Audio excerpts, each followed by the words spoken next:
नमस्कार, मैं गोविंद कुमार मीणा, केंद्रीय विद्यालय जैतपुर।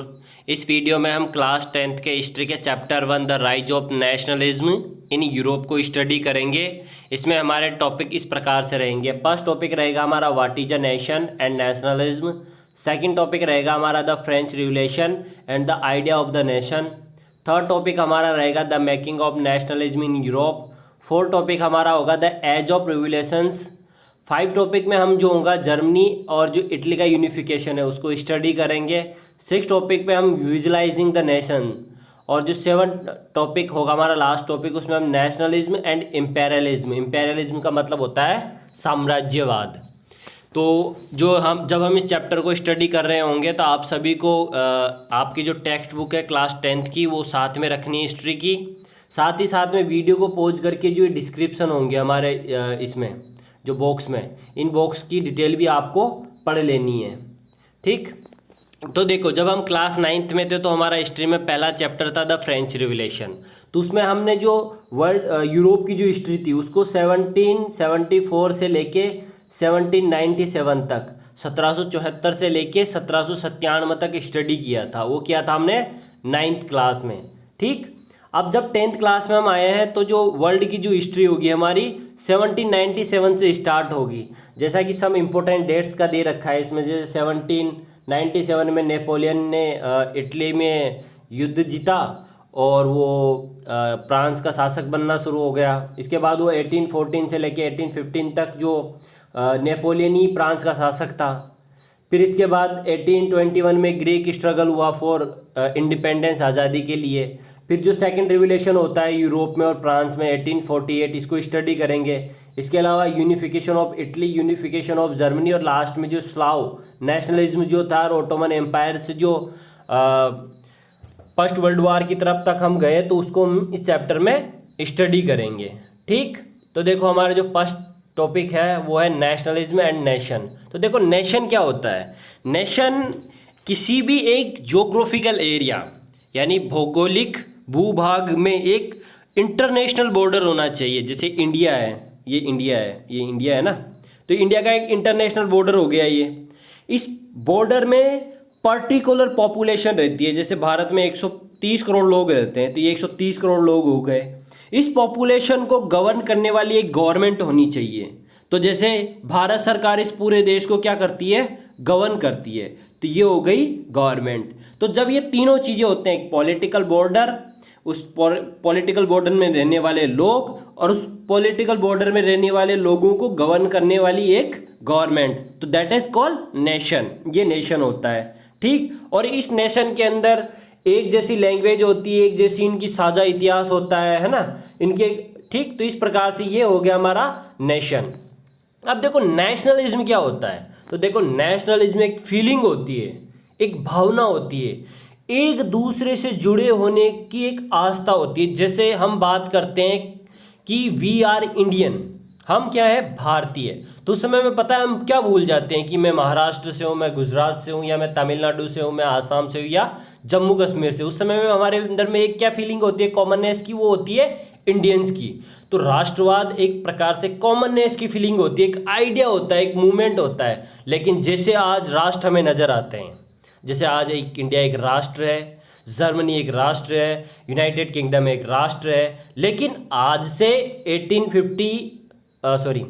1950 से पहले राष्ट्र नहीं थे। ज़्यादातर राष्ट्रों की कोई फिक्स टेरिटरी नहीं थी। तो देखो ये जो चैप्टर है हमारा, हम इसमें इसी चीज़ को स्टडी करेंगे कि जो आज के वर्तमान में जो नेशन है ये कैसे आए, और ये जो कॉमननेस की जो फीलिंग है लोगों के अंदर, ये कैसे डेवलप होती है किसी भी राष्ट्र को बनाने के लिए। तो इस चैप्टर में हम यही स्टडी करेंगे। ठीक, अब देखो इस चैप्टर की शुरुआत इस पेंटिंग से होती है, जो कि फ्रांस के एक आर्टिस्ट हैं जिनका नाम है फ्रेडरिक सरियू। उन्होंने 1848 में इस पेंटिंग को बनाया था। ये पेंटिंग एक प्रकार से उनकी कल्पना थी। देखो जब उन्होंने ये पेंटिंग बनाई थी ना, तो तब कोई नेशन नहीं थे। उस समय में सब मोनार्क थे यूरोप के अंदर, सभी राजा अपने अपने तरीके से काम करते थे, उनकी कोई फिक्स पॉलिटिकल बाउंड्री नहीं होती थी। लेकिन फिर भी जो फ्रेडरिक सरियू थे, फ्रेडरिक सरियू ने अपनी कल्पना के आधार पर उस समय में डेमोक्रेटिक एंड सोशल रिपब्लिक जो होते हैं, यानी लोकतांत्रिक और जो सामाजिक गणतंत्र होते हैं, उनकी कल्पना करी। तो देखो ये जो पिक्चर है ना, इस पिक्चर में अगर आप गौर से देखोगे तो फ्रेडरिक सरियू ने जो इसमें ये दिखाने की कोशिश की है कि यूरोप और जो अमेरिका है, अमेरिका कॉन्टिनेंट यानी नॉर्थ अमेरिका और जो यूरोप है, उसमें लोग मार्चिंग कर रहे हैं किसके लिए? डेमोक्रेसी के लिए, रिपब्लिक के लिए। जैसे ये देखो, ये स्टैचू ऑफ लिबर्टी है। स्टैचू ऑफ लिबर्टी की एक पेंटिंग बनाई है जो कि एक महिला थी। इनका जो लेफ्ट हैंड है उसमें टॉर्च है, इनलाइटमेंट की, प्रकाश की जो टॉर्च होती है वो है। और इनका जो राइट हैंड है, राइट हैंड में एक सिटीजन चार्टर है ना, सिटीजन चार्टर जिसमें लोगों को राइट्स दिए गए हैं। ठीक, तो जैसे ही ये जो फ्लैग नजर आ रहे हैं, ये डिफरेंट डिफरेंट जो स्टेट और जो देश हैं यूरोप के, उनको रिप्रेजेंट कर रहे हैं। जैसे ही कोई फ्लैग इस स्टैचू ऑफ लिबर्टी को क्रॉस कर जाता है तो वो देश क्या बन जाएगा? उसके कल्पना, फ्रेडरिक सरियू की कल्पना के आधार पे एक रिपब्लिक देश। तो देखो, सबसे पहले जो फ्रेडरिक सरियू कहते हैं कि इस पेंटिंग में सबसे आगे यूनाइटेड स्टेट ऑफ अमेरिका है। तो ये जो फ्लैग है ना, ये यूनाइटेड स्टेट ऑफ अमेरिका को रिप्रेजेंट कर रहा है। इसके बाद स्विट्जरलैंड है, फिर स्विट्जरलैंड के बाद ये जो फ्लैग है ये दिखा रहा है फ्रांस को, कि फ्रांस पे एक डेमोक्रेटिक कंट्री की तरफ बढ़ना शुरू हो गए। और फिर यूरोप के डिफरेंट डिफरेंट जो दूसरे देश हैं वो भी इस पेंटिंग में आगे दिखाए गए हैं डिफरेंट डिफरेंट फ्लैग्स के द्वारा। तो जैसे इसके बाद फ्रेंच के बाद जर्मनी भी आ रहा है, ऑस्ट्रिया भी आ रहा है, किंगडम ऑफ जो सिसिलीज है वो आ रहे हैं, लोम्बार्डी आ रहा है, पोलैंड आ रहा है, इंग्लैंड आ रहा है। तो ये जितने भी फ्लैग हैं ना, डिफरेंट डिफरेंट स्टेट के हैं, देशों के हैं। और जो देश स्टैचू ऑफ लिबर्टी को क्रॉस कर जाएगा, इस स्टैचू ऑफ लिबर्टी को क्रॉस कर जाएगा, वो क्या बन जाएगा? एक प्रकार से डेमोक्रेटिक नेशन। और देखो, उन्होंने अपनी पेंटिंग में ये जो टूटे हुए अवशेष दिखाए हैं, ये जो टूटे हुए अवशेष है ना, ये पुराने जो मोनार्क सिस्टम थे यानी राजतंत्र थे, उनके टूटे हुए अवशेष दिखाए हैं। यानी कि अब जो लोकतंत्र राजतंत्र का स्थान ले रहा है और जो मोनार्की है वो समाप्त होती जा रही थी। उन्होंने इस तरीके से इस पेंटिंग के जरिए ये दिखाया। लेकिन देखो, जो जर्मनी है ना, तीसरे नंबर पे, ये जो थर्ड नंबर का जो फ्लैग है ना, जर्मनी का फ्लैग है। ठीक, लेकिन अभी इसका यूनिफिकेशन नहीं हुआ, क्योंकि यूनिफिकेशन जर्मनी का शुरू होता है 1848 के बाद। पर देखो उनकी कल्पना, जो फ्रेडरिक सरियू थे, पेंटर थे, जो आर्टिस्ट थे, उन्होंने 1848 में कल्पना कर ली थी कि जर्मनी एक देश बनेगा। ये बहुत बड़ी बात है, एक आर्टिस्ट जो होता है। और देखो इसकी जो इसमें आर्टिस्ट की जो ये फ्रेडरिक सरियू, इसको समझने के लिए हमने जो हमारे आर्ट डिपार्टमेंट के मिस्टर गिरीश चौरसिया जी हैं, उनकी सहायता ली थी, हमारे विद्यालय के जो टीचर हैं। और लास्ट ईयर जो EBSB एक भारत श्रेष्ठ भारत जो प्रोग्राम है, उसमें आर्ट रियलिस्टिक में उनका 3rd पोजीशन रहा था इंडिया में। तो उन्होंने इस चीज़ के इसमें हमने उनकी सहायता ली इस पेंटिंग को समझने के लिए। तो जो जर्मनी है उसकी 3rd पोजीशन है, लेकिन उन्होंने इसको पहले ही। और देखो, इसके अलावा जो स्वर्ग के देवता हैं और जो एंजल्स हैं और जो संत हैं, वो भी इस चीज़ को देख रहे हैं। तो इसका प्रमाण मिल रहा है कि यूरोप में अब क्या है, नेशनलिज्म की जो फीलिंग है, यानी एक प्रकार से जो फ्रेंच रिवॉल्यूशन के बाद, जो फ्रांस की क्रांति के बाद जो एक आइडिया आई था एक डेमोक्रेटिक कंट्री का, एक रिपब्लिक का, तो उसको उन्होंने आकार दिया अपनी कल्पना से, अपनी पेंटिंग से उसको क्या दिया उन्होंने? आकार। तो देखो इनका जो विजुअलाइजेशन था नेशनलिज्म इन यूरोप के लिए, सबसे बेहतरीन था, और साकार भी हुआ। बाद में कई सारे देश बने, जैसे कि जर्मनी बना, इटली बना, इसके अलावा आयरलैंड बना, हंगरी बना, रशिया बने, तो सब देश बन गए। ठीक, तो इस प्रकार जो फ्रेडरिक सरियू फ्रांस के आर्टिस्ट थे, उन्होंने नेशनलिज्म की जो पहली फीलिंग थी उसको रिप्रेजेंट किया अपने पेंटिंग के माध्यम से। इसके बाद देखो हमारा जो सेकंड टॉपिक है वो है the French revolution and the idea of the nation. तो देखो, जो फ्रेंच रिवॉल्यूशन हुआ था वो 1789 में हुआ था। जब 9th क्लास में हमने इसको पढ़ा था, तो इसको पूरी डिटेल से, इसका एक वीडियो हमने डिस्क्रिप्शन बॉक्स में दे रखा है, वहाँ से आप फ्रेंच रिवॉल्यूशन को स्टडी कर सकते हैं, है ना। तो जो फ्रेंच रिवॉल्यूशन है, तो फ्रेंच रिवॉल्यूशन ने पहली बार जो लोकतंत्र होता है, रिपब्लिक जो होता है, या फिर लोगों को जो अधिकार मिलने चाहिए, उसको रिप्रेजेंट किया, है ना। तो जो देखो, जो फ्रेंच रिवॉल्यूशन हुआ, तो फ्रेंच रिवॉल्यूशन में लोगों को पता लगा कि इक्वल राइट्स क्या होते हैं, यानी अंडर कॉन्स्टिट्यूशन लोगों को पहली बार इक्वल राइट्स मिले, समान अधिकार मिले, एक प्रकार से एक यूनिफॉर्म लॉ मिला, एक प्रकार से एक समान जो कानून होता है ना वो मिला। साथ ही साथ में जब फ्रेंच रिवॉल्यूशन हुआ तो एक आइडेंटिटी होती है ना किसी पर्टिकुलर नेशन में रहने वाले लोगों की, जैसे हम इंडियन है तो हमारी इंडियन की एक आइडेंटिटी है, उसी तरीके जो फ्रेंच पीपल थी ना उनकी भी एक कलेक्टिव आइडेंटिटी आई। तो ये आइडेंटिटी देखो फ्रांस में ही नहीं आई थी, फ्रांस के साथ साथ दूसरे जो देश थे यूरोप के वहाँ पे भी इसका असर जा रहा था। साथ ही साथ में जो फ्रांस की जो क्रांति हुई थी तो उसमें ला पेट्रे एंड ला सिटियोन, यानी ला पेट्रे का मतलब होता है नागरिक, और सॉरी ला पेट्रे का मतलब होता है वहाँ के रहने वाले लोग, है ना, और ला सिटियोन का मतलब होता है नागरिक। इसके अलावा जो फॉर्मर रॉयल फ्लैग था फ्रांस का, उसको हटा के वहाँ पे एक new French try colour flag आया जो कि एक देश का फ्लैग था, यानी कि अब लोकतंत्र वहाँ से मोनार्की को हटा दिया गया और वहाँ पे क्या इस्टेब्लिश हो गई अब डेमोक्रेसी, है ना। इसके अलावा जब फ्रेंच रिवॉल्यूशन हुआ था, हमने 9th क्लास में स्टडी किया था कि ई स्टेट जो जनरल थी जिसमें 3 ई स्टेट थे, फर्स्ट क्लेयर्गी, सेकंड जो सामंत होते थे लॉर्ड्स होते थे नोबल्स, और थर्ड थी जो सामान्य लोगों की जो थर्ड ई स्टेट थी। तो इन तीनों से मिलकर एक ई स्टेट जनरल बनती थी, लेकिन जब रिवॉल्यूशन हुआ तो रिवॉल्यूशन के बाद इसका नाम बदल के क्या कर दिया गया, नेशनल असेंबली, यानी अब राष्ट्रीय परिषद के रूप में उसका नाम आ गया। इसके अलावा जो फ्रेंच लैंग्वेज है, फ्रेंच लैंग्वेज पूरे फ्रांस के जो लोग हैं उनके एक कॉमन लैंग्वेज बन गई फ्रेंच रिवॉल्यूशन के बाद। इसके अलावा जब फ्रेंच रिवॉल्यूशन हुआ तो उसके बाद नेपोलियन बोनापार्ट आए। नेपोलियन बोनापार्ट और फ्रेंच रिवॉल्यूशन के बाद जो पूरा एडमिनिस्ट्रेशन सिस्टम था, यानी जो फ्रांस कई सारे छोटे छोटे स्टेट, छोटे छोटे जमींदारों के हाथ में था, वो एक देश बन गया और उसका एक सेंट्रलाइज एडमिनिस्ट्रेशन सिस्टम तैयार हो गया। इसके अलावा फ्रांस में दूसरे जो रिफॉर्म थे वो tax related, trade related, business related भी हुए, जैसे कि इंटरनल टैक्स लगते थे कई सारे फ्रांस के अंदर, उनको हटा दिया गया। कई सारी कस्टम तब लगती है जब एक स्टेट से दूसरे स्टेट में किसी गुड्स को या सर्विस को पहुंचाया जाता है तो उसमें चुंगी लगती है, उसमें टैक्स लगता है, तो उसको कस्टम कहा जाता है। ड्यूटीज भी हुई होती है, तो इनको समाप्त कर दिया गया। इसके अलावा जो बकाया राशि थी उसको भी अबोलिश्ड कर दिया गया। इसके अलावा व्यापार और जो ट्रेड था उसको आसान बनाने के लिए जो पूरा फ्रांस है ना उसमें वेट्स, यानी जो वजन की इकाइयाँ होती है और जो मेजरमेंट की जो इकाइयाँ होती है, यूनिट्स होती है, उनको यूनिफॉर्म कर दिया गया। एक प्रकार से फ्रांस रिवॉल्यूशन के बाद कई सारे जो सोशल, इकोनॉमिक, पॉलिटिकल और कल्चरल चेंजेस हुए, जिससे जो कॉमननेस की फीलिंग आती है किसी देश के अंदर, तो वो फ्रांस के अंदर आई। तो देखो इस तरीके से जो फ्रेंच रिवॉल्यूशन हुआ ना, तो उसने एक आइडिया दिया किसी एक पर्टिकुलर नेशन का कि एक देश जो होता है उसमें क्या क्या होता है। उसमें एक कॉमन लैंग्वेज होती है, उसमें एक कॉमन सेंट्रलाइज एडमिनिस्ट्रेशन सिस्टम होता है, उसमें एक यूनिफॉर्मिटी होती है वेट में, मेजर में, उनमें एक कॉन्स्टिट्यूशन होता है। तो ये एक नेशन की जो फीलिंग है ना सबसे पहले फ्रेंच रिवॉल्यूशन के बाद आई।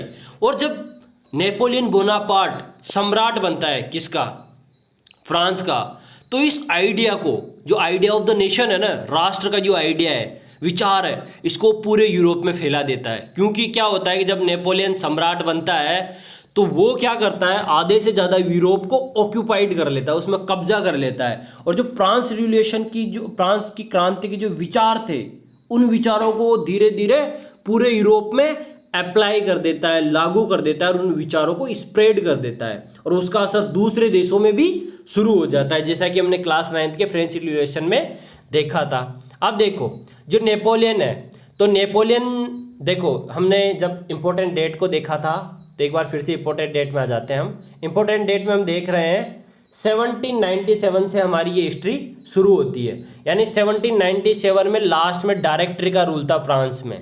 सबसे पहले फ्रेंच रिवॉल्यूशन होता है, फिर 1791 में वहाँ पे रिपब्लिक आता है फ्रांस के अंदर, फिर उसके बाद जो जेकोबिन गवर्नमेंट, जेकोबिन जो क्लब है उसकी गवर्नमेंट बनती है, फिर जेकोबिन गवर्नमेंट को हटा के वहाँ पे डायरेक्टरी का रूल आता है, फिर डायरेक्टरी का रूल जो है ना 1797 तक फ्रांस के अंदर चलता है। फिर उसके बाद नेपोलियन का रूल आता है 1799 से लेके 1815 तक जो है ना फ्रांस में जो रूल है ना वो नेपोलियन का होता है। तो ठीक है, इसके बाद जैसे ही नेपोलियन शासक बनता है फ्रांस का, तो उसकी 2 महत्वाकांक्षाएं होती है। पहली महत्वाकांक्षा तो उसकी ये होती है कि पूरे यूरोप में कब्जा करे। दूसरी महत्वाकांक्षा एम्बिशन उसका ये होता है कि वो पूरे यूरोप को जब कंट्रोल कर लेना तो उस कंट्रोल को मैनेज भी रखे लंबे समय के लिए। तो देखो एक के बाद युद्ध जीतता जाता है, यूरोप के विभिन्न देशों में वो उसको ऑक्यूपाइड करता जाता है, उनमें कब्जा करता जाता है। लेकिन जब वो उस पूरे एडमिनिस्ट्रेशन सिस्टम को कंट्रोल रखने के लिए वो क्या करता है, 1804 में एक सिविल कोड लेके आता है जहाँ पे इसकी पूरी टेरिटरी होती है फ्रांस की, यानी नेपोलियन की। तो इसको नेपोलियन कोड भी कहा जाता है, हिंदी में इसको नेपोलियन संहिता कहा जाता है या फिर सिविल संहिता 1804 कहा जाता है। तो एक प्रकार से ये सिविल कोड ऑफ 1804 है जो कि नेपोलियन ने इंट्रोड्यूस किया था। कहाँ पे? फ्रांस और फ्रांस के द्वारा जीते हुए प्रदेशों पे, यानी ज्योग्राफिकल रीजन पे। तो देखो ये कई सारे रिफॉर्म करता है, जैसे कि सबसे पहले तो ये क्या करता है कि जो फ्रांस के रिवोल्यूशन से जो आइडिया आता है इक्वलिटी बिफोर द लॉ, यानी कानून के समक्ष जो समानता होती है लोगों की, तो उसको सबसे पहले इस्टेब्लिश करता है। इसके अलावा ये क्या करता है, यूरोप के जो ज़्यादातर रीजन है वहाँ पर राइट टू प्रॉपर्टी को सिक्योर कर देता है, लोगों को जो संपत्ति का अधिकार है ना उसको सिक्योर कर देता है।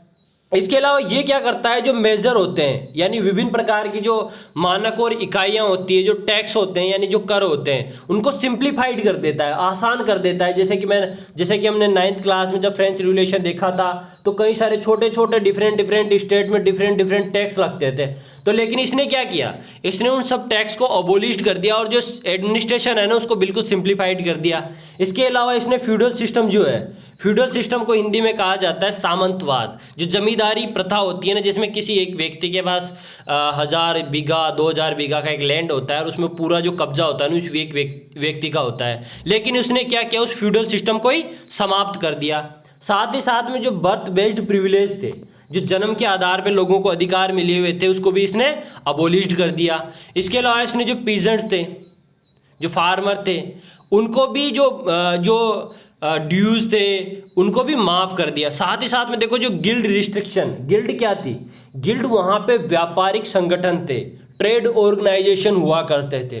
और वो ट्रेड ऑर्गेनाइजेशन क्या करते थे, अपने ही बिजनेस को आगे बढ़ाते थे। जैसे कोई नया बिजनेसमैन यूरोप के अंदर आ रहा है तो उसको आगे नहीं बढ़ने देते थे, वो अपने लिए काम करते थे। तो इससे क्या था, जो नई बिजनेस क्लास यूरोप के अंदर जनरेट हुई थी यानी मिडिल क्लास जो आ रही थी, तो उसको उन्होंने गिल्ड के द्वारा रोक रखा था। और हमने जब फ्रेंच रिवोल्यूशन को पढ़ा तो मिडिल क्लास का बहुत बड़ा रोल था, और मिडिल क्लास कौन थे, बिजनेसमैन थे। तो गिल्ड की जितनी भी पावर थी ना उसको नेपोलियन ने समाप्त कर दिया। ठीक, इसके बाद ट्रांसपोर्टेशन, कम्युनिकेशन जो सिस्टम जितने भी है ना, नेपोलियन ने इनको सबको इम्प्रूव कर दिया 1804 में। लेकिन देखो नेपोलियन ने जब ये रिफॉर्म किए ना तो इसकी जीते हुए जितने भी प्रदेश जहाँ पे इसने विजय प्राप्त कर ली थी उनमें कब्जा कर लिया था, उसको एक साथ लागू किया था। तो इससे क्या हुआ, लोगों के अंदर पहली बार रिफॉर्म दिखे कि ऐसा होगा तो हमारे देश में भी ऐसा हो सकता है। जैसे जर्मनी में उसने क्या किया, जो 39 स्टेट थे कई सारे, उनको एक करके और उनका एक कॉन्फेडरेशन बना दिया, संघ बना दिया, व्यापारिक संघ बना दिया इसने। तो वो लोगों को ट्रेड करने में आसानी हो गई जर्मनी के लोगों को। हालांकि देखो जब उसने ये रिफॉर्म किए ना तो रिफॉर्म कुछ समय के लिए थे। इन रिफॉर्म्स को बाद में जो नेपोलियन था, नेपोलियन ने इन रिफॉर्म को वापस समाप्त कर दिया। क्यों कर दिया, क्योंकि उसे शासन करना था और एक मोनार्क जब तक अपने शासन को पावरफुल नहीं रखता ना तब तक वो आसानी से काम नहीं कर सकता। तो हालांकि बाद में उसने सारे जितने भी अधिकार थे सबको छीन लिया। लेकिन जब उसने ये रिफॉर्म दिए ना तो वहाँ की मिडिल क्लास, वहाँ के जो पीजेंट्स, वहाँ के जो वर्कर, वहाँ की जो लेबर थी, उसके अंदर ये जो आइडिया थे ना नेशन के, वो पहुँच चुके थे। यानी अब जो चिंगारी थी ना नेशनलिज्म की, वो यूरोप में और ज़्यादा हो गई। किसके द्वारा, नेपोलियन बोनापार्ट का जो सिविल कोड है उसके द्वारा। ठीक, देखो नेपोलियन बोनापार्ट ने पूरी जिंदगी कहीं युद्ध लड़े, 100 से भी ज़्यादा युद्ध, और सभी युद्ध जो थे वो जीत में रहा। तो हमेशा एक ही बात बोलता था, there is no word impossible in my dictionary. मेरी जो शब्दकोश है ना उसमें ऐसा कोई शब्द नहीं है जो असंभव हो। तो नेपोलियन बोनापार्ट ने इस जो लाइन है इसको उसने साकार भी किया है। ठीक, तो इस प्रकार से जो हमने जो सेकंड टॉपिक है उसको कंप्लीट कर लिया। अब देखो जो थर्ड टॉपिक है हमारा, the making of nationalism in Europe. तो देखो अभी जो हमने नेपोलियन बोनापार्ट को स्टडी किया है तो ये हमने स्टडी किया यूरोप की हिस्ट्री को 1979 से लेके 1815 तक। अब क्या होता है, 1815 में वाटरलू का एक युद्ध होता है, और युद्ध में जो नेपोलियन बोनापार्ट है उसकी हार हो जाती है, और जो जीतते हैं उनमें इंग्लैंड, रशिया और ऑस्ट्रिया, ये तीनों मिलके जीत जाते हैं। तो देखो जब वो हार जाता है ना, तो हारने के बाद वापस से जो एरिस्टोक्रेसी है यूरोप के अंदर, एरिस्टोक्रेसी मतलब ऐसे लोग जो पहले डोमिनेंट क्लास हुआ करती थी, एक प्रकार से नोबल्स थे ये, इनके पास ज़मीन होती थी, लॉर्ड्स थे, एक प्रकार से जो मोनार्क सिस्टम था ना नेपोलियन के पहले यूरोप के अंदर, वही लोग एरिस्टोक्रेटिक थे। तो ये वापस अपने आप को इस्टेब्लिश करते हैं। तो देखो जब 1815 में नेपोलियन की हार हो जाती है और नेपोलियन को सत्ता से फ्रांस के अंदर से हटा दिया जाता है और फ्रांस का डिसइंटीग्रेशन कर दिया जाता है, उसका विखंडन कर दिया जाता है, फ्रांस को डिफरेंट डिफरेंट पार्ट में बांट दिया जाता है। तो ये जो एरिस्टोक्रेटिक लोग हैं ना, ये वापस डोमिनेंट हो जाते हैं यूरोप के अंदर। क्यों? क्योंकि जो इंग्लैंड, ऑस्ट्रिया और जो रूस है उसमें इन्हीं लोगों का दबदबा होता है, और यूरोप की जो बाकी देश जहाँ पे नेपोलियन बोनापार्ट ने अपना कब्जा स्थापित किया था, अपना जो फ्रांस की जो टेरिटरी स्टेब्लिश की थी, वहाँ पे भी जो एरिस्टोक्रेटिक लोग थे ना, इनको वापस डोमिनेट करना शुरू करते हैं। अब देखो एक बार पहले हम इनको समझ लेते हैं, एरिस्टोक्रेसी क्या होती है और न्यू मिडिल क्लास क्या होता है। तो जैसे 9th क्लास में हमने जब स्टडी किया था फ्रेंच रिवॉल्यूशन को, तो हमने कॉज ऑफ फ्रेंच रिवॉल्यूशन पढ़े थे, यानी फ्रांस की क्रांति के कारण। तो उसमें हमने देखा था the role of middle class. अब देखो मिडिल क्लास कौन थी? एक्चुअली क्या हुआ, इंग्लैंड में सबसे पहले इंडस्ट्रियलाइजेशन शुरू हुआ। इंडस्ट्रियलाइजेशन मतलब औद्योगिकीकरण, जिसमें जो ट्रेडिशनल बिजनेस थे, जो ट्रेडिशनल इंडस्ट्रीज थी, जो हाथों से होता था सारा काम, हैंड से होता था, उसकी जगह मशीनों ने ले ली। तो सबसे पहले इंग्लैंड में हुआ।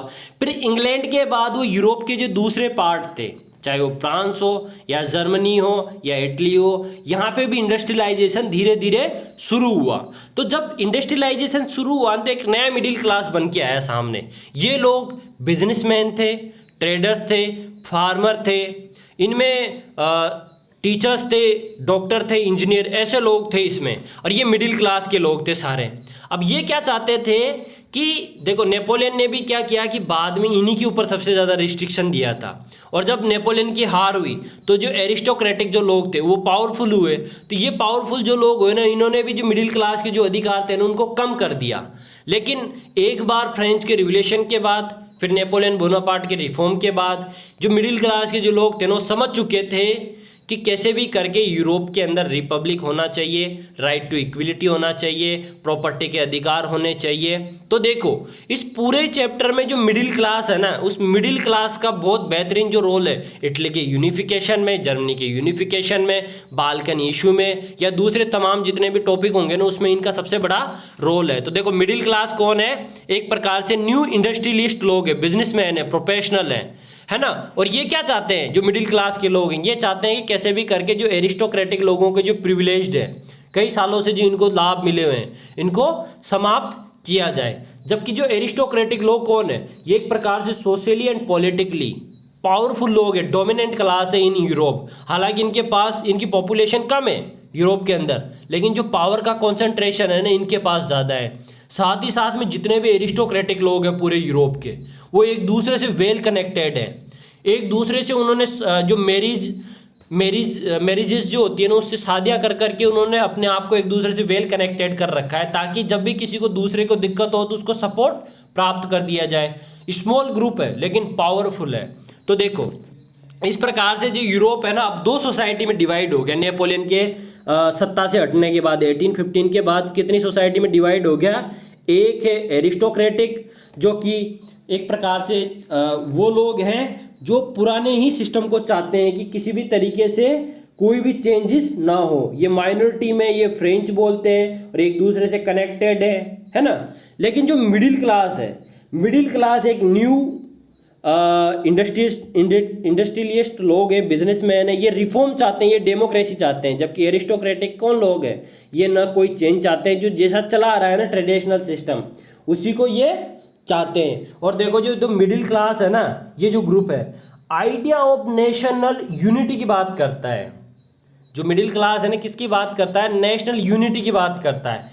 जबकि जो एरिस्टोक्रेटिक लोग हैं ना वो चाहते हैं कि उनके प्रिविलेज जो है ना वो हमेशा के लिए हमेशा के जैसे कि जैसे हैं वैसे के वैसे ही बने रहें। और देखो ये मिडिल क्लास ही यूरोप में लिबरल नेशनलिस्ट क्लास हैं। देखो हमारा जो आगे एक टॉपिक आएगा इसमें, ये रहा लिबरल नेशनलिज्म, ये लिबरल जो नेशनलिज्म है ना इसके बाद का जो सेकंड टॉपिक है वो यही है। तो ये जो मिडिल क्लास है ना यही एक प्रकार से जो लिबरल नेशनलिस्ट क्लास है, इसको हम और आगे अच्छे से देखेंगे। ठीक, अब देखो हमें ये जो टॉपिक हमने पढ़ा इसमें हमने क्या जाना कि एरिस्टोक्रेसी और मिडिल क्लास दो नए वर्ग हैं। कब? 1815 के बाद, जब नेपोलियन बोनापार्ट फ्रांस का शासक नहीं रहता है। ठीक, अब देखो इसके बाद हमारा जो सेकंड सब टॉपिक है इसमें the making of nationalism in Europe. तो देखो इसमें what did liberal nationalism stand for. तो देखो सबसे पहले लिबरलिज्म को पढ़ लेते हैं। लिबरलिज्म होता क्या है? तो देखो जो लिबरलिज्म है ना ये लैटिन जो शब्द होता है उसे निकला हुआ लिबर से बना हुआ एक शब्द है जिसका मतलब होता है फ्री। देखो दो टाइप की आइडियोलॉजी होती है, एक होती है रेडिकल है ना, एक होती है लिबरल।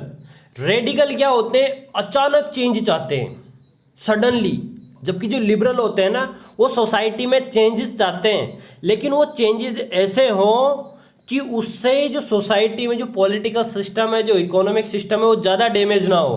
क्योंकि देखो रेडिकल चेंज होते हैं ना तो जो उद्योग धंधे पहले से चल रहे हैं, जो बिजनेस पहले से चल रहे हैं वो खराब हो जाते हैं। जब भी किसी भी कंट्री के अंदर तेजी से परिवर्तन होता है, रिवोल्यूशन होता है, तो जो पुराने उद्योग धंधे हैं ना वो तबाह हो जाते हैं, तहस नहस हो जाते हैं। तो जो लिबरल लोग हैं ना वो क्या चाहते हैं? वो ये चाहते हैं कि धीरे धीरे चेंज हो, ग्रेजुअली चेंज हो, ताकि उनके व्यापार ट्रेड बिजनेस जो है ना वो नुकसान न हो। तो देखो जो लिबरलिज्म को फॉलो करने वाले जो लोग हैं वो बात करते हैं फ्रीडम की, वो बात करते हैं इक्विलिटी की, वो बात करते हैं कानून की, है ना। इसके अलावा देखो जो लिबरल लोग हैं यूरोप के अंदर वो कहते हैं कि जो गवर्नमेंट है ना वो पीपल की कंसेंट से बननी चाहिए। कंसेंट मतलब उनकी मंजूरी से। ठीक, यानी कि concept of government by consent. किसकी बात कर रहे हैं? Concept of government by consent. तो इस प्रकार की गवर्नमेंट की बात कर रहे हैं। साथ ही साथ में वो रिप्रेजेंटेटिव गवर्नमेंट की बात करते हैं जो लिबरल लोग हैं। लिबरल इज्म को मानने वाले जो लोग हैं यूरोप के अंदर, देखो सबसे ज़्यादा जो मिडिल क्लास है उसी के लोग हैं। तो बात करते हैं कि एक ऐसी गवर्नमेंट हो जो रिप्रेजेंटेटिव हो, साथ में पार्लियामेंट के थ्रू काम करे। अब देखो रिप्रेजेंटेटिव होगी तो उसको वोट देना होगा, जब वो वोट देगी तो सरकार चलाएगी, और जब वोट देगी तो किसके प्रति अकाउंटेबल होगी? वहाँ के लोगों के प्रति। और साथ में एक कॉन्स्टिट्यूशन भी होना चाहिए। इसके अलावा बात करते हैं सफरेज की। सफरेज का मतलब होता है राइट टू वोट। सफरेज का मतलब क्या होता है? राइट टू वोट, यानी वोट देने का अधिकार। तो देखो ये बात करते हैं जो लिबरल लोग हैं कि जिन लोगों के पास प्रॉपर्टी नहीं है या जो महिलाएं हैं जिनको एक प्रकार से पॉलिटिकली एक्सक्लूड कर रखा है, यानी उनको कोई अधिकार नहीं दे रखा है, तो उन लोगों को भी इक्वल अधिकार मिलने चाहिए, वो वोटिंग के राइट हो या फिर प्रॉपर्टी के राइट हो। तो जो लिबरल है ना, लिबरल नेशनलिज्म को फॉलो करने वाले लोग वो इसकी बात करते हैं यूरोप के अंदर। ठीक, इसके अलावा वो इकोनॉमिक फ्रीडम की बात करते हैं। जो लिबरल है ना, वो बात करते हैं कि किसी भी प्रकार से जो स्टेट इम्पोज रेस्ट्रिक्शन, यानी राज्य सरकार के द्वारा इस टाइप के प्रतिबंध लगाए जाते हैं जिससे क्या होता है कि जो गुड्स और जो कैपिटल है, यानी जो माल और जो सामान है उनकी आवाजाही आसानी से नहीं होती है। तो बात करते हैं एक प्रकार से इकोनॉमिक फ्रीडम हो। तो देखो मैं आपको एक केस स्टडी दे रखी है इसमें कि एक मर्चेंट होता है जो ट्रेवलिंग करता है हमबर्ग से न्यूरमबर्ग तक। तो देखो जब वो इसमें ट्रेवल करता है ना अपने सामान को लेके, तो देखो 11 कस्टम बैरियर्स आते हैं, और पता है हर कस्टम बैरियर में उसको पैसा देना पड़ता है। तो जो वो सामान बेचने जा रहा है ना, तो सामान को जितने उससे बेनिफिट होने वाला है उससे ज़्यादा तो उसको नुकसान हो जाता है। तो देखो अगर मान लो जैसे यूरोप है, यूरोप में कोई व्यक्ति इस जगह से 500 किलोमीटर दूर सामान बेचने जा रहा है तो उसको तो नुकसान फायदा होगा ही नहीं, तो सामान क्यों बेचने जाएगा। तो इससे क्या है, इससे जो इकोनॉमिक डेवलपमेंट है ना यूरोप के अंदर रुका हुआ था। ये लोग क्या चाहते थे कि एक प्रकार से फ्रीडम हो, इकोनॉमिक फ्रीडम हो। इसके अलावा वो जितने भी यूनिफाइड इकोनॉमिक टेरिटरी होनी चाहिए। देखो जैसे नेपोलियन ने क्या किया था, नेपोलियन ने जो जर्मनी के 39 स्टेट थे ना उनको यूनिफाइड कर दिया। तो यूनिफाइड करने से वहाँ पे ट्रेड आसान हो गया। फ्रांस के अंदर भी उसने क्या किया, सभी को यूनिफाइड कर दिया, तो फ्रांस के अंदर भी ट्रेड आसान हो गया। तो जो लिबरल थे ना ये क्या चाहते थे कि यूनिफाइड इकोनॉमिक टेरिटरी हो और किसी भी प्रकार के जो अनहिंड्रेड जो टैक्सेस होते हैं या फिर दूसरे तमाम रुकावटें होती हैं वो नहीं होनी चाहिए। किसमें, गुड्स में, जो सामानों की आवाजाही होती है ना, या फिर लोगों की आवाजाही या जो कैपिटल होता है उसकी आवाजाही में। और देखो जो कॉन्फेडरेशन ऑफ 39 स्टेट था, नेपोलियन ने इसको क्रिएट किया था किसमें, जहाँ पे जर्मन लैंग्वेज लोग बोलते थे। तो देखो जब उसने इसको चेंज किया ना, इसको यूनिफाई किया, तो एक ज़माने में वहाँ पे 30 से भी ज़्यादा करेंसीज थी, लेकिन उन करेंसीज को उसने चेंज करके और रिड्यूस करके एक दो ही करेंसीज में रख दिया। यानी अब एक मुद्रा है और उसी मुद्रा पे व्यापार होना है। जैसे आपने देखा होगा कि डॉलर में पूरी दुनिया है उसमें डॉलर में व्यापार होता है हमारे वर्ल्ड में आज। तो उससे क्या होता है, उससे एक यूनिफॉर्मिटी होती है, व्यापार करने में आसानी होती है। जैसे मान लो हम रुपया में करने लग जाए, चाइना येन में जापान येन में करने लग जाए, इंग्लैंड यूरो में करने लग जाए, अमेरिका डॉलर में करे, तो उससे क्या होती है, यूनिफॉर्मिटी रुकती है। तो उससे क्या होता है, इकोनॉमिक फ्रीडम कम होता है। तो ये इस तरीके से जो लिबरल थे वो इस प्रकार के नेशनलिज्म की बात करते थे। ठीक, तो एक बार हम इसके बाद देखो इसके बाद जो नेक्स्ट टॉपिक है हमारा वो है न्यू कंजर्वेटिविज्म आफ्टर 1815। तो देखो जब नेपोलियन बोनापार्ट की हार होती है तो उसको हराने वाले जो देश है उनमें होते हैं ब्रिटेन, रसिया, पर्शिया और ऑस्ट्रिया। ये जितने भी देश हैं ना ये मोनार्क होते हैं, ठीक है ना। तो ये नेपोलियन को हरा देते हैं। हराने के बाद जैसे वो हारता है तो ट्रीटी ऑफ वियना होती है, ट्रीटी ऑफ वियना, या फिर इसको वियना कांग्रेस भी कहा जाता है। इसको 1815 में वियना, जो कि ऑस्ट्रिया में एक शहर है, वियना कैपिटल भी है ऑस्ट्रिया की, वहाँ पे इसको संपन्न कराया जाता है। और ये जो पूरी मीटिंग है उसको जो है ना ड्यूक मैटरनिक होस्ट करता है, जो कि ऑस्ट्रिया का चांसलर है। चांसलर का मतलब एक प्रकार से प्रधानमंत्री होता है। देखो जो मैटरनिक है इसको यूरोप का पुलिसमैन कहा जाता था। इसके बारे में ऐसा कहा जाता था कि इसने 1815 से लेके 1848 तक यूरोप में पत्ता भी नहीं हिलने दिया। यानी ये जो चाहता था ना वो यूरोप में होता था। तो और ये बहुत बड़ा डिप्लोमेटिक पर्सन था, है ना। शुरुआत में इसने एम्बेसडर के रूप में काम किया, फिर फॉरेन मिनिस्टर के रूप में काम किया और फिर बाद में ऑस्ट्रिया का चांसलर बना। और देखो अब जो कंजर्वेटिविज्म, पहले कंजर्वेटिव को समझ लेते हैं, कंजर्वेटिव क्या होता है। तो देखो जो कंजर्वेटिव होता है ना एक प्रकार का पॉलिटिकल फिलोसफी होती है जो कि बिलीव करती है कि जो सिस्टम चला आ रहा है, जो पॉलिटिकल ऑर्डर चला आ रहा है, जो इकोनॉमिक ऑर्डर चला आ रहा है वही चला रहना चाहिए, उसमें कोई चेंजेस नहीं होने चाहिए। तो कंजर्वेटिविज्म क्या होता है, जो कि एक प्रकार से हिंदी में कहा जाता है रूढ़िवाद। ये बिल्कुल वही सिस्टम वापस चाहता है जो सिस्टम सदियों से चला आ रहा है, यानी कि किसी भी प्रकार का चेंजेस नहीं होना चाहिए, बस, ठीक है ना। तो ये कंजर्वेटिविज्म होता है। तो ये जब वियना कांग्रेस होती है तो इसमें सबसे पहले जो इसी कंजर्वेटिविज्म को इस्टेब्लिश किया जाता है। तो देखो जैसे कि जो फ्रांस है वहाँ पे जो फ्रांस की क्रांति के बाद जो बुर्बोन डायनेस्टी थी, जो शासक था, उसको हटा दिया जाता है। लेकिन ये क्या करता है, फ्रांस के अंदर वापस जो बुर्बोन डायनेस्टी है उसको इस्टेब्लिश कर देते हैं। इसके अलावा यूरोप के जो बाकी दूसरे हिस्से हैं, दूसरे देश है, वहाँ पे वापस मोनार्कीज जो है यानी राजतंत्र है उसको वापस इस्टेब्लिश करते हैं, जो कि किसने उखाड़ के फेंक दिया था, नेपोलियन ने राजतंत्र को पूरे यूरोप से लगभग समाप्त कर दिया था। लेकिन ये क्या करते हैं, वापस सभी देशों में राजतंत्र को दोबारा स्थापित कर देते हैं। कौन, कंजर्वेटिविज्म को फॉलो करने वाले। एक प्रकार से जो मैटरनिक है ना इसकी लीडरशिप में सारा काम होता है, ठीक ना। इसके अलावा नेपोलियन के द्वारा जीते हुए जितने भी भूभाग है, जोग्राफिकल जो क्षेत्र थे यूरोप के, उनको वापस डिवाइड कर दिया जाता है और उनको इस तरीके से डिवाइड किया जाता है कि जो फ्रांस है ना दोबारा पावरफुल ना हो पाए। क्योंकि मैटरनिक ने एक बार कहा था कि जब फ्रांस को छींक आती है ना तो पूरे यूरोप को जुकाम हो जाता है।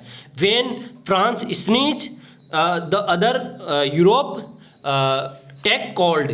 तो इस तरीके से ये बात the rest of Europe catch cold ऐसे बोला था। तो इसका मतलब क्या था कि जब फ्रांस में कोई भी हरकत होती है तो उसका असर पूरे यूरोप में होता है। जैसे 1789 में फ्रांस में रिवॉल्यूशन हुआ तो इसका असर पूरे यूरोप में दिखा।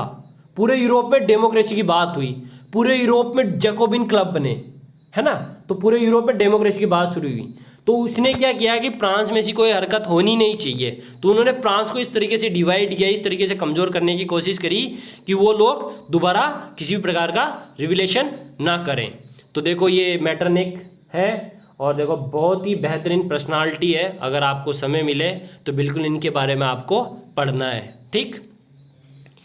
इसके बाद देखो जो न्यू कंजर्वेटिव्म जो था, ट्रीटी ऑफ वियना थी, देखो इसमें कई सारे चेंजेस किए गए। यानी कि जो ऑटोक्रेटिक सिस्टम था पहले से ही, ऑटोक्रेटिक मतलब वही पुराने लोग, कंजर्वेटिव लोग या फिर रूढ़िवादी या राजतंत्र, उसको वापस इस्टेब्लिश किया गया, है ना। तो इन्हीं की गवर्नमेंट को वापस इस्टेब्लिश किया गया और जो डेमोक्रेसी की बात करते थे या एक प्रकार से आज़ादी की बात करते थे, फ्रीडम ऑफ स्पीच की बात करते थे, स्वतंत्रता की बात करते थे, प्रेस के फ्रीडम की बात करते थे, उनको सबको ब्लॉक कर दिया, उनमें सेंसरशिप इम्पोज कर दी। किसने? ट्रीटी ऑफ वियना के द्वारा, मेटरनिक और दूसरे उसके साथियों ने, है ना। तो देखो ये जो पिक्चर है इसमें आप देखो क्लब ऑफ थिंकर्स की पिक्चर बनाई है 1820 में। एक अनोमनियस जो पेंटर थे उन्होंने इस पेंटिंग को बनाया है। तो इसमें आप सभी के जो मुंह देखोगे ना तो सभी के जो मुंह है उसमें मास्क लगे हुए हैं। तो इसका मतलब ये है कि ये लोग बैठे तो हुए हैं किसी चीज़ में विचार करने के लिए, लेकिन इनको बोलने का अधिकार बिल्कुल भी नहीं है। तो ये होती है सेंसरशिप। जब व्यक्ति को बोलने का अधिकार नहीं दिया जाता है तो होती है सेंसरशिप। लेकिन देखो जब ये ट्रीटी ऑफ वियना हुई थी ना तो इसमें इतने सारे चेंजेस हुए थे, लेकिन जो जर्मन कॉन्फेडरेशन बना था, जर्मन जो संघ बना था 39 स्टेट का, उनको इन्होंने छेड़ा नहीं, उसको अनटच रखा। यानी देखो जो जर्मन भाषा बोलने वाले जो लोग थे उस पूरे रीजन को इन्होंने अनटच रखा, उसके साथ कोई भी छेड़खानी नहीं करी। और इससे क्या हुआ, जर्मनी के अंदर और भी ज़्यादा यूनिफिकेशन की जो फीलिंग थी वो ज़्यादा आई, कॉमननेस की फीलिंग और भी ज़्यादा आई। तो इस प्रकार से जो ट्रीटी ऑफ वियना थी वो संपन्न हुई। अब देखो इसके बाद हमारा जो नेक्स्ट टॉपिक है वो है द रिवोल्यूशनरीज। तो देखो एक प्रकार से 1815 से लेके 1848 तक रिवोल्यूशनरी का काफ़ी बड़ा इम्पोर्टेंट रोल था। लेकिन कैसे रोल था उससे पहले रिवोल्यूशनरी को समझ लेते हैं कि रिवोल्यूशनरी कौन होते हैं। तो एक प्रकार से जो रिवोल्यूशनरी होते हैं ना वो बात करते हैं रैपिड ड्रास्टिक चेंज की, यानी अचानक परिवर्तन होना चाहिए। जो पॉलिटिकल ऑर्डर सदियों से चला रहा है, जो सोशल ऑर्डर सदियों से चला रहा है, उसमें अचानक चेंज होना चाहिए। तो देखो ये जो मिडिल क्लास था, जो हमने अभी एरिस्टोक्रेसी और मिडिल क्लास को देखा था, यही जो न्यू मिडिल क्लास था, इसी न्यू मिडिल क्लास में से जो कुछ लोग थे ना वो किसको फॉलो करने लग गए, रिवोल्यूशन को। वो चाहते थे कि यूरोप के अंदर यूनिफिकेशन हो, डिफरेंट टेरिटरीज का, रिपब्लिक इस्टेब्लिश हो, है ना, लोगों को राइट टू प्रॉपर्टी मिले, लोगों को राइट टू इक्विलिटी मिले। तो इसकी वो बात करते थे। तो देखो 1815 से लेके 1821 तक, 1821 तक मैटरनिक और उसके जो सहयोगी देश थे उन्होंने यूरोप के अंदर रिवोल्यूशनरी को काफ़ी सप्रेस्ड किया, जैसे कि ये इसमें दिखा रखा है, सेंसरशिप बिल्कुल ब्लॉक थी। लेकिन 1821 के बाद पूरे यूरोप में जो रिवोल्यूशनरी थी वो वापस एक्टिव हो गए, और उनमें सबसे बड़ा जो नाम था ना वो था मैजिनी का। जो मैजिनी थे उनको यूरोप में जो अशांतवाद आया ना वापस दोबारा यूरोप में, जो रिवोल्यूशन हुआ फ्रांस की क्रांति के बाद, तो उसका अग्रदूत कहा जाता है। और मैटरनिक ने तो जो मैजिनी था उसको सोशल ऑर्डर जो है ना उसका दुश्मन बताया है। यानी देखो क्या होता है कि 1815 के बाद वापस जो नेशनलिस्ट होते हैं, जो लिबरल नेशनलिस्ट होते हैं, ये क्या हो जाते हैं, अंडरग्राउंड हो जाते हैं। क्योंकि क्या करता है मैटरनिक जो सिस्टम होता है ना, मैटरनिक जो प्रणाली होती है, या प्रकार से ऑस्ट्रिया, रूस या इंग्लैंड का जो सिस्टम होता है उसके द्वारा जितने भी लिबरल है जो रिपब्लिक की बात कर रहे हैं तो उनको दबा दिया जाता है, उनके ऊपर कई सारे रिस्ट्रिक्शन लगा दिए जाते हैं, उनको फांसी की सज़ा दी जाती है। तो ये लोग क्या करते हैं, ये अंडरग्राउंड हो जाते हैं। अंडरग्राउंड होकर वापस जो नेशनलिज्म का जो आइडिया है, जो रिपब्लिक की जो बात है, उसको वापस एक्सपोज करते हैं, उसको लोगों को बताते हैं। तो ये कई सारी सीक्रेट सोसाइटीज़ बनाते हैं ये जो क्रांतिकारी होते हैं यूरोप के अंदर, और ये अपोज करते हैं किसको, मोनार्कल सिस्टम को, वियना ऑफ कांग्रेस को। क्योंकि वियना ऑफ कांग्रेस ने क्या किया था, लिबर्टी यानी आज़ादी, स्वतंत्रता और फ्रीडम की जो आज़ादी थी उसको समाप्त कर दिया था वियना कांग्रेस ने, ट्रीटी ऑफ वियना ने। लेकिन ये बात करते हैं कि वापस लिबर्टी आनी चाहिए, ये बात करते हैं वापस फ्रीडम आना चाहिए। तो देखो जो ये मैजिनी है, मैजिनी इटालियन रिवोल्यूशनरी थे। इनका जन्म 1807 में जेनेवा में हुआ था और ये मेंबर थे शुरुआत में कार्बोनेरी संस्था। देखो कार्बोनेरी जो संस्था थी, ये जो फ्रांस का रिवोल्यूशन था ना, इसके बाद बनी थी यूरोप के डिफरेंट पार्ट्स में। तो शुरुआत में मेंबर थे मैजिनी किसके, कार्बोनेरी संस्था के।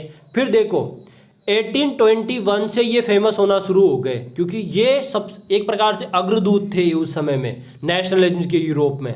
तो इन्होंने 1831 में यंग इटली बनाया, 1833 में इन्होंने यंग यूरोप बनाया। और पता है इन्होंने जब इस ऑर्गेनाइजेशन को बनाया ना, तो इससे रिवोल्यूशनरी की एक चिंगारी भड़क उठी पूरे यूरोप के अंदर। और पता है सिर्फ 2 साल के अंदर अंदर यंग इटली के जो मेंबर थे ना 60,000 लोग हो गए।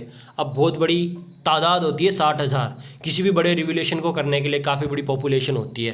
तो इनके आइडियाज़ से लोग प्रभावित होने लग गए। और देखो इन्होंने ये भी बात करी कि मैजिनी को पूरा यकीन था कि इटली एक रिपब्लिक के रूप में बदलेगा समय के साथ, क्योंकि पहली बार जो इटली के यूनिफिकेशन की बात थी ना वो मैजिनी।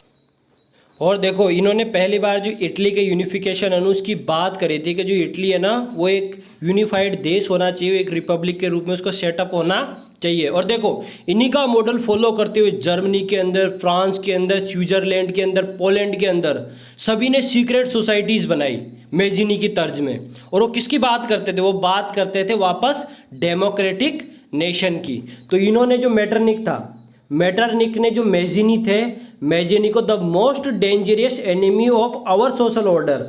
तो जो मेटरनिक था वो किस पे बिलीव करता था, जैसे कि हमने अभी स्टडी किया, जो मेटरनिक था ना वो किसकी बात करता था, मोनार्की की, कि यूरोप के अंदर मोनार्की ही स्थापित रहे। तो मोनार्क और जो मैजिनी थी वो डेमोक्रेसी की बात करते थे। तो मेटरनिक ने इनको क्या बताया, इनको बताया मोनार्की का दुश्मन। और देखो मैजिनी ने जब ये आइडिया दिया था ना इटली के यूनिफिकेशन का, तो इसी आइडिया को आगे जाके डी काउर, गैरीबाल्डी और जो विक्टर इमैनुअल है, तीनों मिलकर इस सपने को साकार कर देते हैं, जो कि हम अगली जो हमारी वीडियो होगी उसमें हम स्टडी करेंगे। तो इस प्रकार से जो हमारा इस वीडियो में हमने 3 टॉपिक स्टडी किए हैं। इसके आगे के जो टॉपिक होंगे हमारे नेक्स्ट वीडियो में होंगे, और उस वीडियो का जो लिंक है इसके डिस्क्रिप्शन बॉक्स में आपको मिल जाएगा। ठीक, तो एक बार रिवीजन कर लेते हैं हमने क्या क्या स्टडी किया। तो देखो सबसे पहले हमने जाना कि 9th क्लास में हमने 1797 तक की जो वर्ल्ड की हिस्ट्री थी उसको स्टडी किया है। 10th क्लास में हम 1797 के बाद की हिस्ट्री को स्टडी करेंगे। उसके बाद हमने नेशन को जाना। नेशन क्या होता है, नेशन एक पर्टिकुलर पॉलिटिकल बाउंड्री होती है, उसमें रहने वाले लोग होते हैं और उन रहने वाले लोगों को गवर्न करने वाली एक गवर्नमेंट होती है, तो वो नेशन होता है। और उसके अंदर जो फीलिंग होती है एक देश की उसको कहा जाता है नेशनलिज्म। इसके बाद फ्रेडरिक शर्यू ने किस प्रकार से डेमोक्रेटिक जो गवर्नमेंट है उसको अपने विजुअलाइजेशन में देखा, अपनी कल्पना करी, तो उसकी पेंटिंग को हमने स्टडी किया। ये स्टैचू ऑफ लिबर्टी है। ठीक, इसके बाद हमारा जो नेक्स्ट टॉपिक था वो द फ्रेंच रिवोल्यूशन था। देखो ये लास्ट ईयर जो क्लास 9th के जो स्टूडेंट थे उन्होंने फ्रेंच रिवोल्यूशन में जो टेनिस कोर्ट की जो ओथ होती है उसको एक्टिविटी को संपन्न कराया था हमारे स्कूल में, है ना। तो फ्रेंच रिवोल्यूशन को देखा और जो आइडिया ऑफ द नेशन होता है उसको हमने स्टडी किया। इसके बाद नेपोलियन बोनापार्ट का जो राइज होता है यूरोप के अंदर 1719 से लेके 1815 तक, इसको स्टडी किया। साथ ही साथ में हमने सिविल कोड ऑफ जो नेपोलियन का सिविल कोड था उसको स्टडी किया। है ना। इसके बाद हमने एरिस्टोक्रेसी और द न्यू मिडिल क्लास जो उसके बीच में भी कंपैरिजन किया। तो एरिस्टोक्रेसी कौन थे? वो लोग थे जो पुराना पॉलिटिकल सिस्टम चलता रहे, यानी मोनार्की थी तो मोनार्की ही चलती रहे, ऑटोक्रेटिक जो सिस्टम था वही हमेशा चलते रहे। जबकि जो न्यू मिडिल क्लास था वो कौन था? वो एक प्रकार से बिजनेसमैन थे, ट्रेडर्स थे, पीजेंट्स थे, और वो चाहते थे कि चेंजेस हो। इसके बाद हमने लिबरलिज्म है इसको देखा। तो लिबरल का मतलब होता है फ्री, आज़ाद। तो ये बात करते थे इंडिविजुअल इक्विलिटी की, फ्रीडम की, कॉन्स्टिट्यूशन की, concept of government by consent, suffrage, voting जो राइट होता है उसको सफरेज कहा जाता है, इसकी बात करते थे, है ना। इसके अलावा इकोनॉमिक फ्रीडम की बात करते थे। इसके बाद हमने जाना न्यू कंजर्वेटिविज्म को। तो जो न्यू कंजर्वेटिविज्म का मतलब, देखो कंजर्वेटिविज्म का मतलब होता है रूढ़िवाद। ऐसे लोग जो चाहते हैं कि जो पुराना सिस्टम चलता आ रहा है ना वही सिस्टम आगे भी चलता रहना चाहिए। तो इसके जो इस न्यू कंजर्वेटिव जो है इसके जो लीडर थे वो मैटरनिक थे। मैटरनिक के बारे में भी हमने जाना। ये ऑस्ट्रेलियन डिप्लोमेट थे, पोलिसमैन ऑफ यूरोप भी कहा जाता है इनको, ठीक। और ये जो न्यू कंजर्वेटिज्म की जो शुरुआत होती है ना, जब नेपोलियन की हार होती है 1815 में वाटरलू के बैटल में, तो उसके बाद ट्रीटी ऑफ वियना होती है जिसको ऑस्ट्रिया के अंदर होस्ट किया जाता है। तो उसके बाद ये न्यू कंजर्वेटिव पावरफुल हो जाता है। इसके बाद हमने जो क्रांतिकारी थे या रिवोल्यूशनरीज थे उनको भी देखा। तो किस प्रकार जो रिवोल्यूशनरी थे वो सोसाइटी में, जो यूरोप की जो सोसाइटी हुई उसमें 1815 से लेकर 1848 तक चेंजेस चाहते थे कि कैसे भी करके जो यूरोप है उसमें वापस जो डिफरेंट देश है वहाँ पे जो मिडिल क्लास के लोग हुए उनको अधिकार मिलने चाहिए, उनको राइट टू इक्वलिटी मिलना चाहिए, उनको वोटिंग राइट मिलना चाहिए। और उनमें सबसे जो महत्वपूर्ण व्यक्ति था वो था मैजिनी को मैटरनिक ने क्या बोला है? The most dangerous enemy of our social order. तो इस प्रकार से हमने पहली जो वीडियो है उसमें ये टॉपिक हमने कंप्लीट कर लिए। नेक्स्ट वीडियो में हम जो हमारा 5 टॉपिक है उसको शुरू करेंगे। और साथ ही साथ में इसी वीडियो का जो डिस्क्रिप्शन बॉक्स है उसमें आपको सेकंड पार्ट का लिंक मिल जाएगा। इस वीडियो को देखने के लिए आप सभी का धन्यवाद।